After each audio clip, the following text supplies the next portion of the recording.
Hi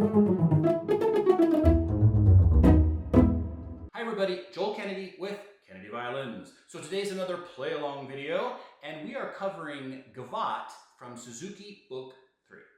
So remember, I'm doing a Suzuki series right now, where every week I cover a different Suzuki song, and I've got a billion of them back there on the dartboard of destiny. So at the end of the video, I throw a dartboard, and it determines, the universe itself, what song we're going to be covering for the next week. Okay, so I'm just going to play through it. It's 2 pages, it's kind of long, so I'm just going to play through it, and then we'll talk about the rhythm and the key signature and a lot of the accidentals and stuff like that. Okay, so let's play through it.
So since this is book 3, I'm going to assume that whoever is practicing this probably has a pretty good hold on rhythms and key signatures, so I won't spend as much time on that stuff as I usually do, and I'll just talk about some of the niceties of the articulation, dynamics, stuff like that. Okay, so we are in cut time, right? So instead of 4/4, we're in 2/2, basically, so the half note gets the beats.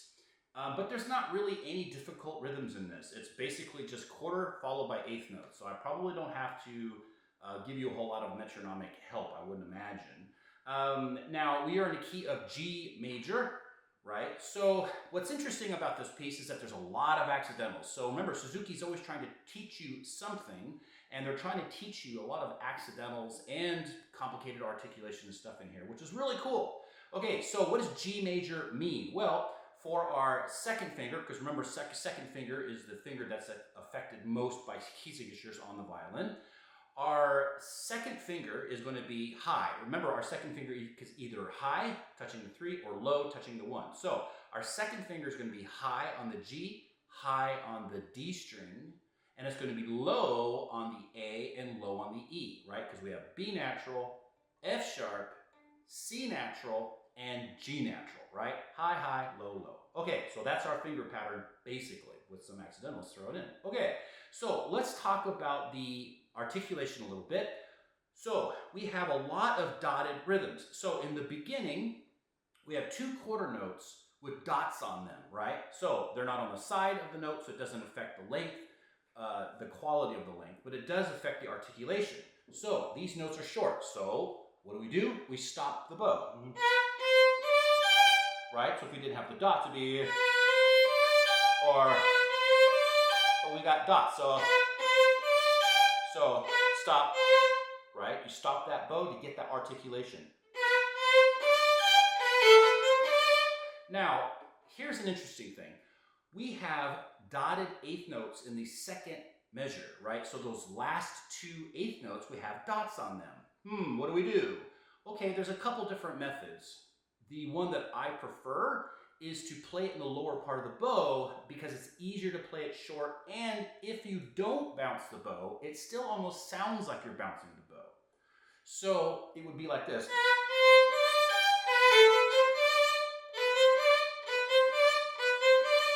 Right? Now, if you can bounce the bow, well, that's good.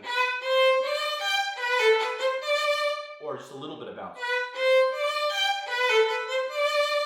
Right? So if I was playing it for real, I would probably just bounce it a tiny bit at the lower part of the bow.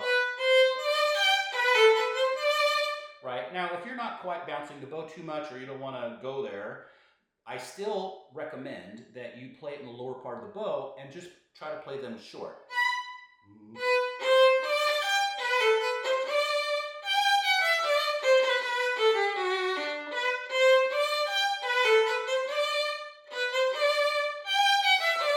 See, the bow wants to bounce, right?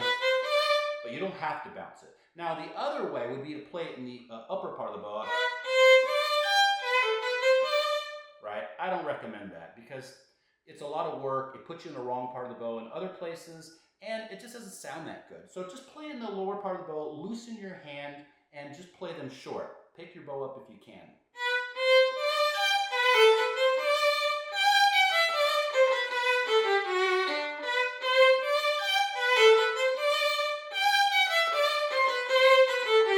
Which brings me to my next point. We have a ton of accents, right? So you'll notice we get our first set of accents in the third bar on that second finger, right? So these accents are going to be a lot easier if you're in the lower part of the bow. So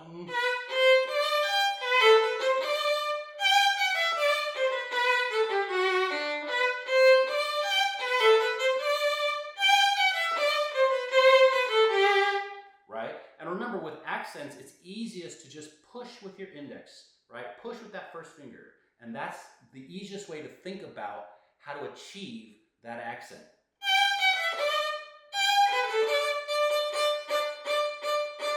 Push, push, push, push, push, push.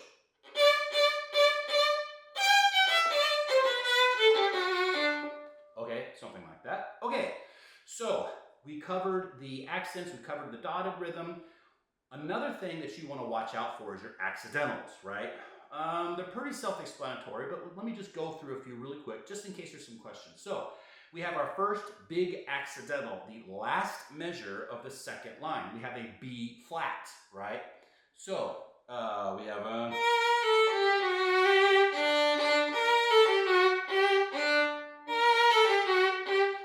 Remember, whenever you play low first finger, always aim for the nut. This nut right here, this ridge, always aim for that nut. More than likely, if your finger is touching that nut, you're probably going to be pretty darn in tune.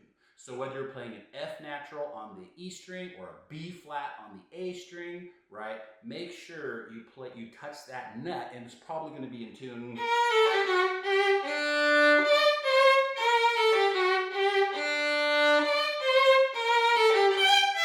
C sharp.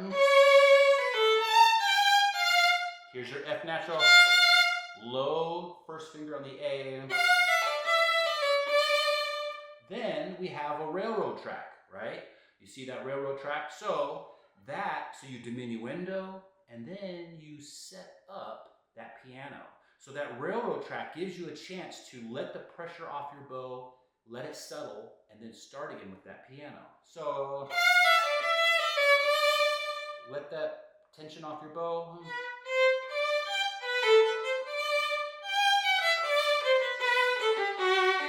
Right? So every time you have a railroad track, that gives you the opportunity to let your bow settle. You're almost kind of stopping the bow. Let the wiggle, the weight just kind of settle, and then get into that dynamic. So we have that again, right? The fifth line from the bottom, last measure, right? With that fourth finger. So railroad track. So break. High three, right? So we have that D sharp. Then piano. Low one. Big stretch for that high two.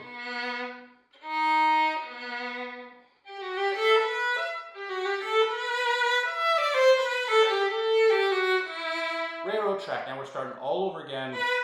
Work your way towards the lower part of the bow. So you can get these.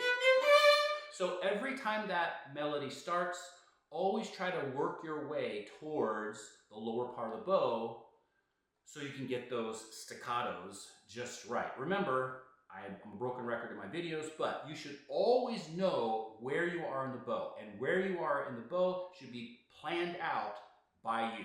Nothing should happen by accident when you're playing the violin, especially when you are practicing. Okay, so moving on. Okay, so we have a lot of dynamics here, right? So we have piano, dolce. So in the fourth line, you have your first piano, and it says dolce, which is Italian for sweet, right? So you want to really change character. So just making it piano will obviously do that, right? Now we have our first double forte occur the first line of the second page, right? So now you're going to be really just playing as loud as you can. Why as loud as you can? Because that's the loudest dynamic that's marked in this piece. So the top of the line, then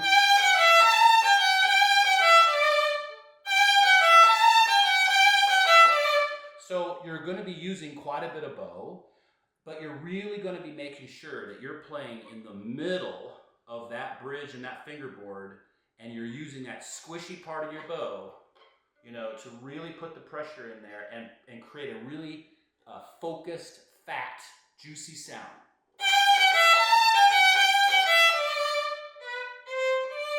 And then we got those railroad tracks again. Okay, so now we have some interesting accidentals that occur. The fourth line from the bottom, second measure from the end, right? So we have that F natural, low one,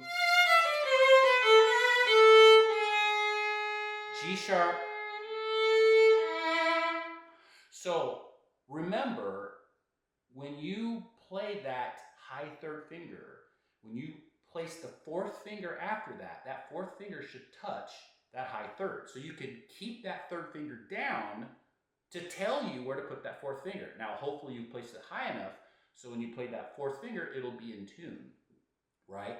But the trick is keep that third finger down. So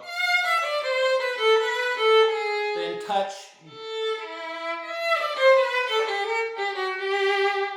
Okay, so I think we've covered a lot of stuff in terms of the articulation, the dynamics, the accidentals. Really, I think the biggest thing that you can do to really make this sound great is bow management, right? If you find yourself slipping towards the upper end of the bow, then you're going to have a difficult time controlling your left hand as well as the articulations in your right hand. So when you are really in control with one hand or the other, they do actually partner up and they help each other. So first and foremost, make sure you are in charge of your bow and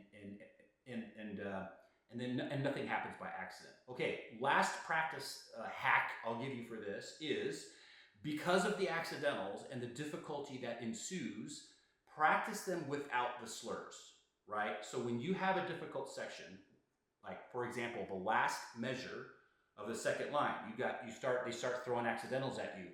Instead of practice it like this.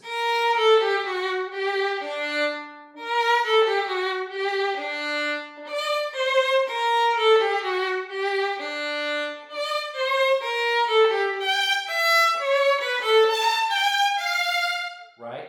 Practice all those sections without the slur. Then put the slur in. That's a basic, common practice technique that works really, really well.